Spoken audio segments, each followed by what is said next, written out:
Kuna mapenzi ambayo hayazaliwa duniani, wala hayakubaliki mbinguni. Ni mapenzi yanayozaliwa katika kivuli cha giza, pale ambapo nuru na giza hukutana. Ni mapenzi ya roho mbili tofauti, zinazotoka ulimwengu usioweza kuunganishwa. Na hii ni hadithi ya upendo kati ya jini wa baharini na machawi wa milimani. Hadithi iliyotikisa ulimwengu wa mizimu na wanadamu. Katika kijiji cha kale kinachoitwa Mwandoro. Lakini pia walimuheshimu kwa sababu aliweza kuponya wagonjwa, kusimamisha mvua, au kuivusha upepo kwa neno moja tu. Lakini pamoja na nguvu zote alizokuwa nazo, Zuberi alikuwa mpweke. Hakuwahi kuamini mapenzi, hakuwahi kuamini machozi. Aliishi peke yake kwenye pango la mlima, akijitenga na wanadamu, akifanya mazoezi ya uchawi wa kale. Kila usiku aliwasha moto mkubwa katikati ya pango lake na kuzungumza na pepo wa anga, akitafuta maana ya maisha yake. Mwalimu wake Mzee Baraka alimwonya siku moja.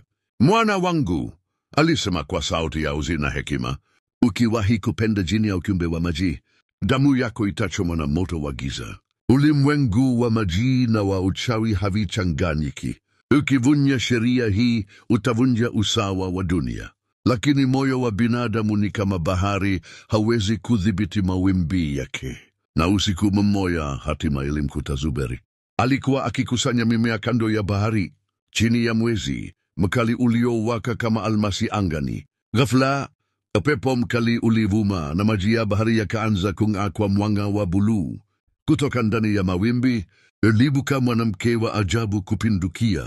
Mwili wake ulimeremeta kama taa ya samaki, macho yake yaking'aa kama lulu, na nywele zake zikipepea kama mawimbi yenyewe. Zuberi alishtuka, aliweka mkono kwenye fimbo yake ya uchawi akijiandaa kujilinda. Lakini kiumbe huyo alizungumza kwa sauti ya upole wa kuvutia. "Usiogope mwanadamu, mimi ni Nyarai binti wa bahari." Sauti yake ilikuwa laini kama wimbo wa upepo. Zuberi alitazama macho yake, na kwa mara ya kwanza katika maisha yake moyo wake ulitulia. Walisimama kimya kwa muda, macho yao yakizungumza zaidi ya maneno. Tangu usiku huo, maisha ya Zuberi hayakuwahi kuwa kama zamani. Kila usiku alirudi ufukweni, na kila usiku Nyarai alijitoa